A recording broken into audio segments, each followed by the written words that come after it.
Eritreia, África Oriental.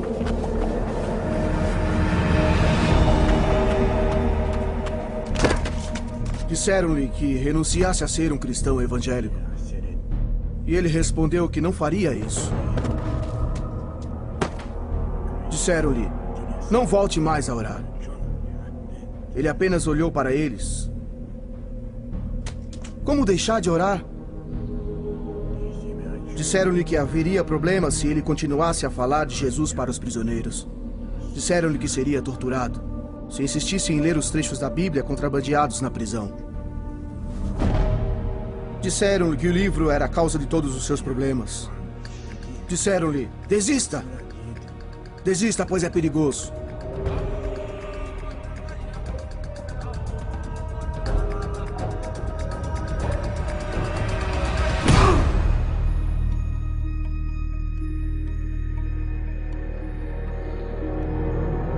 O livro perigoso.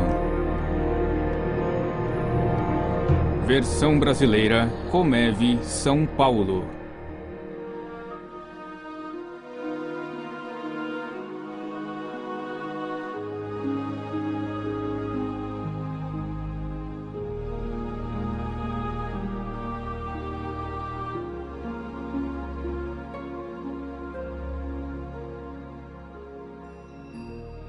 Não parece tão perigoso.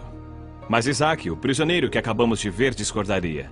E não apenas ele, mas milhares em seu país, Eritreia, como milhares no mundo afora, afirmam que este livro é um perigo muito grande.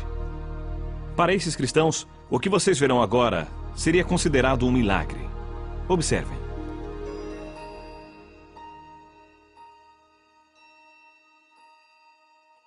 Ninguém chamou a polícia. Não me importunam. Não me mandaram embora. Não me preocupo nem um pouco em ser preso, torturado ou morto por ler minha Bíblia. Ler minha Bíblia não parece um milagre hoje em dia. Mas seria nos idos do século XVI. Naquele tempo, apenas sacerdotes podiam ler as Sagradas Escrituras. Alguns podiam ouvir, mas não podiam ler. Um homem chamado William Tyndale mudou a situação. Inglaterra, 1523. Tyndale achava que todos poderiam ler a Bíblia. Ele saiu de casa e fugiu para a Alemanha, onde traduziu a Bíblia para o inglês, imprimindo 6.000 exemplares. Essas foram as primeiras cópias da Bíblia em inglês. E Tyndale as contrabandeou para a Inglaterra. Seu inimigo mortal, o bispo de Londres, comprou todos os exemplares, pensando em queimá-los. A reação de Tyndale foi: "Ah, vai queimá-los? Pois eu muito me alegro, pois eu recebo o dinheiro dos livros e o mundo inteiro vai se indignar com a queima da palavra de Deus." Tyndale morreu antes que a Bíblia fosse livremente vendida em seu país. Suas palavras finais, ao ser enforcado e queimado por suas ações, foram: "Senhor, abra os olhos do rei da Inglaterra." Sua prece foi atendida. O que o Senhor exige? Pratique a justiça, ame a fidelidade e ande humildemente com seu Deus. Hoje, evidências da influência da Bíblia são comuns na sociedade ocidental. É até comum sua exposição pública, tão normal que chega a permear fatos da vida diária. Porém, isso é um milagre. A Bíblia está disponível para todos nós. Qualquer um pode comprá-la e lê-la sem medo. O que Isaac na Eritreia não daria para ter essa liberdade. E nós aproveitamos essa liberdade? Nós nos alegramos com ela? Usufruímos dela lendo a palavra e praticando-a? Não seria terrível se os que são proibidos de ler a Bíblia fizessem melhor uso dela que os que podem ler livremente? Um velho pastor chinês uma vez disse: "Existem apenas 3 tipos de cristãos no mundo e apenas um é verdadeiro. O primeiro tem a Bíblia, mas não a lê. Esse não vale. O segundo tem a Bíblia, lê, mas não tem amor por ela. Também não vale. O terceiro tem a Bíblia, lê e ama o que lê. É o tipo que muda o mundo." Então, deixando escapar uma pequena lágrima, ele acrescentou: "Mas esse tipo de cristão é muito raro." O que acontece quando temos a Bíblia, a lemos e a amamos? Vamos conversar com alguém que fez as 3 coisas e mudou o mundo. Seu nome é Irmão André. Em 1955, uma frase do livro do Apocalipse o impressionou. Esteja atento, fortaleça o que resta e estava para morrer. Ele viu a luta dos cristãos perseguidos na Europa Oriental e respondeu ao chamado do Senhor para que fizesse algo que cristão ocidental nenhum fizera até aquele momento: contrabandear a Bíblia para dentro da cortina de ferro. Com Bíblias empilhadas dentro de um Fusca, o irmão André dirigiu até a fronteira, sussurrando uma oração que ficou famosa: Senhor, fizeste cegos enxergarem. Por favor, segue os olhos dos que veem.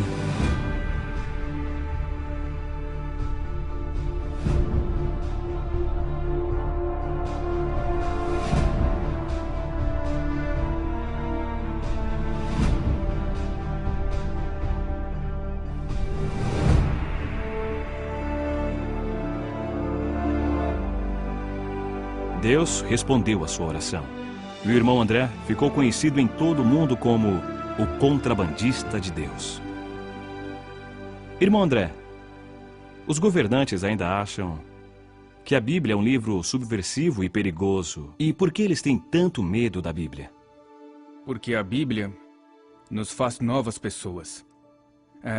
Qualquer sistema no poder, religioso ou político, teme a hora em que Deus entra na vida de alguém, porque agora ela serve a um novo rei.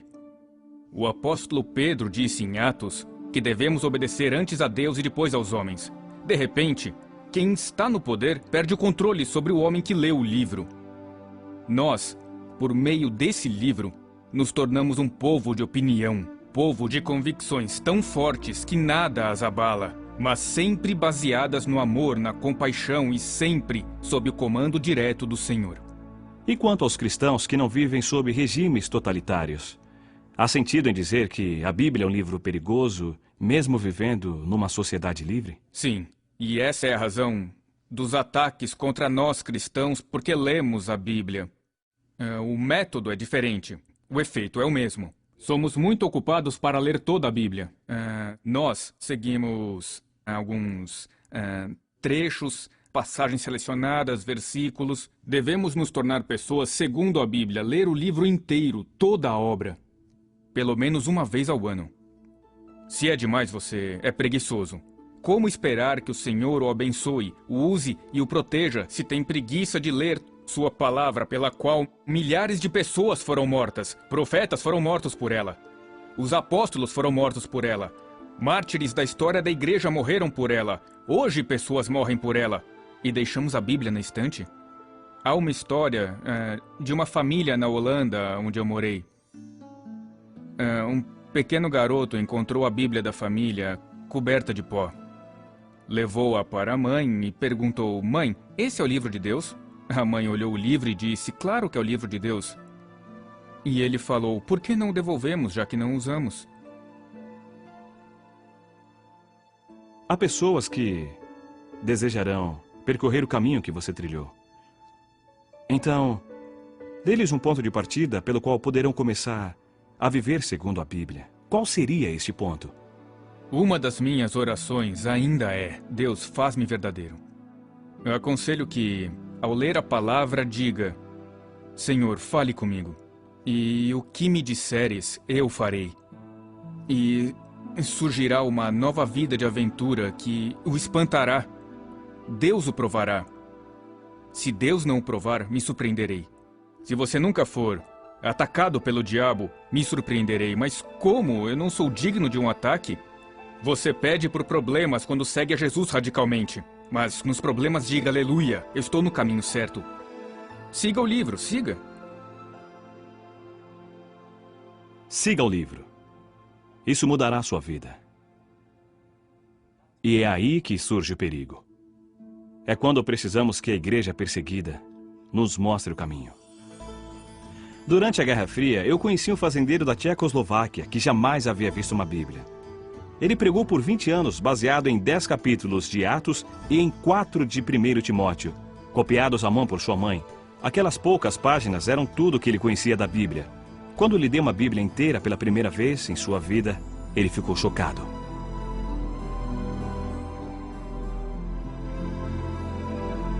Ele me disse: agora terei muito mais problemas. Agradeço por ter me dado o livro mais perigoso do mundo.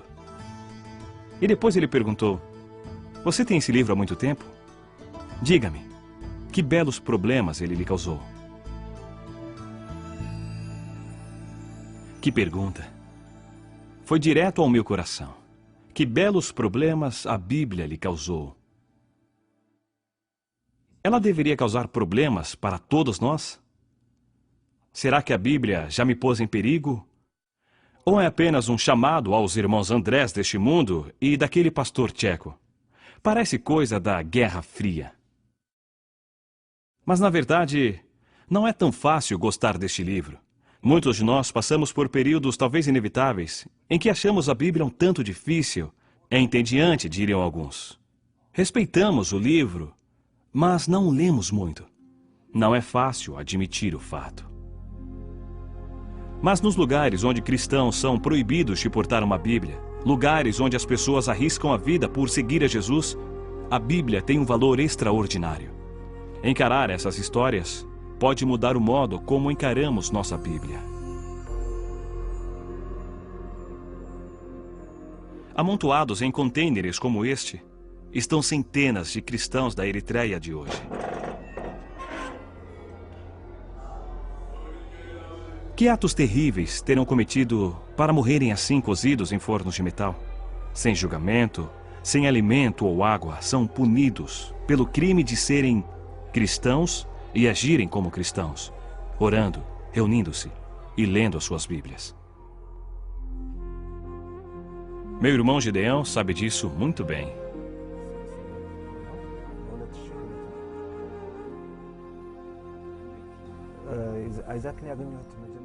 O comandante de Isaac costumava dizer que não o trocaria por 10 outros soldados.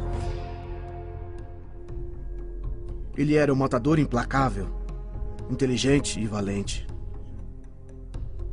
Isaac também gostava de se divertir com bebidas e muitas mulheres.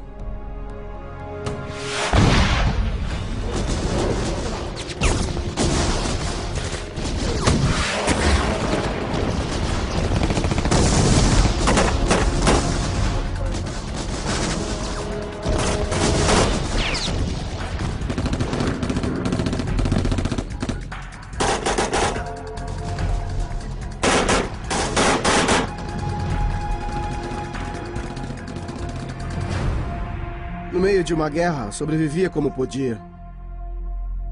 Ele não respeitava os oficiais, que eram condescendentes, pois queriam que ele lutasse.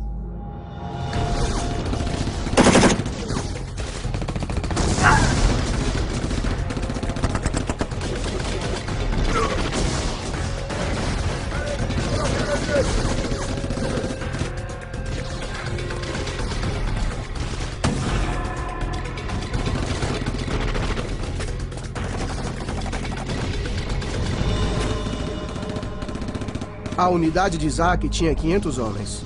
450 morreram em batalha. A maioria dos sobreviventes estavam seriamente feridos. Isaac saiu ileso.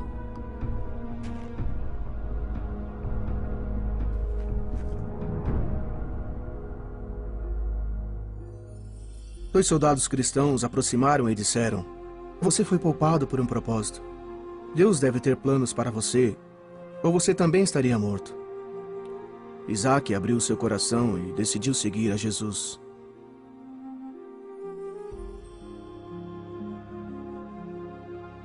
Daquele momento em diante, ele abandonou os vícios, respeitou seus superiores e todos notaram algo muito diferente em Isaac.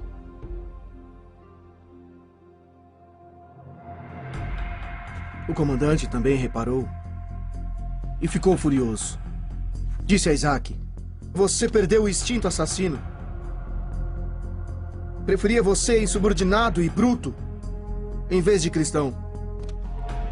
Você poderia ser um grande soldado."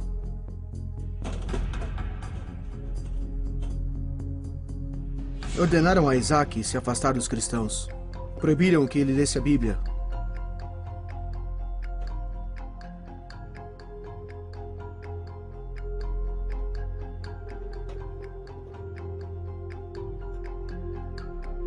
Quando os cristãos lhe deram uma Bíblia, disseram: "Não apenas leia, Devore a palavra de Deus. Deixe ela penetrar no teu coração.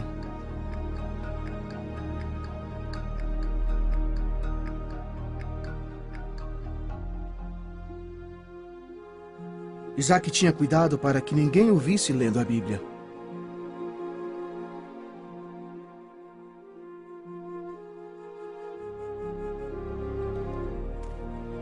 Mas ele foi pego.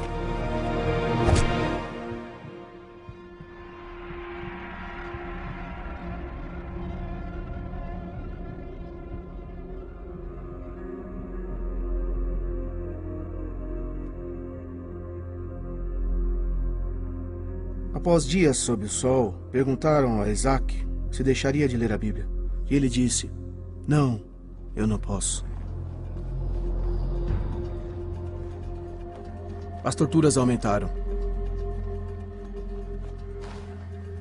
Eles o amarraram e mantiveram na posição helicóptero por 7 longos dias.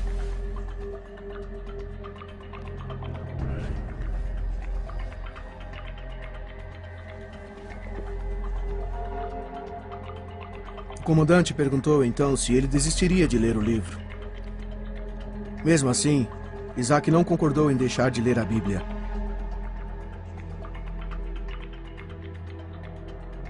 O comandante o jogou dentro do container junto com os outros prisioneiros.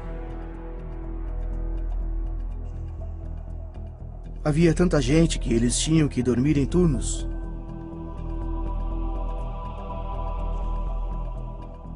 Durante o dia, o calor era terrível.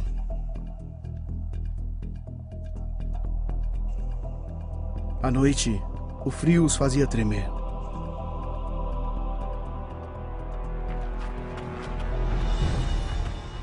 Propuseram a Isaac um fim para o sofrimento e uma promoção militar.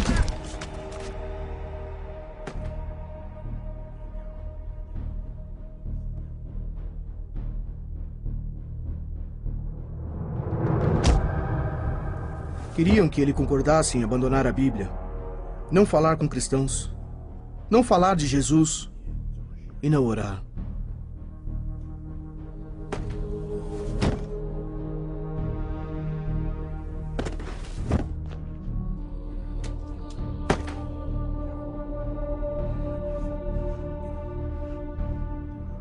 Por 9 longos meses, Isaac não assinou, não cedeu, ele resistiu.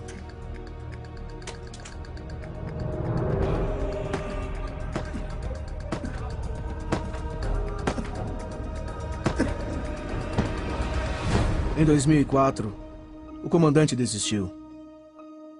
Isaac foi enviado para a prisão na capital, Asmara. Ele ainda está preso. Isaac tem apenas 26 anos. Jamais conheceu um dia sem perseguição. Ninguém sabe quem é Isaac fora da Eritreia. Mas na prisão, ele é uma lenda. Novos convertidos fazem fila para obter trechos de sua Bíblia. E ele diz: "Devorem este livro. Ele trará problemas a vocês, mas vale a pena."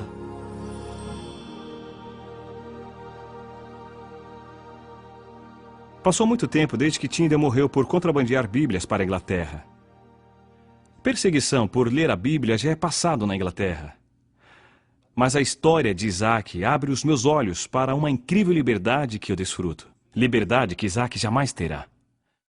Não sei quanto a vocês, mas a realidade de Isaac sofrendo na prisão de Eritreia abala o meu mundo confortável. Muda a minha visão da Bíblia, transforma a seriedade do meu compromisso.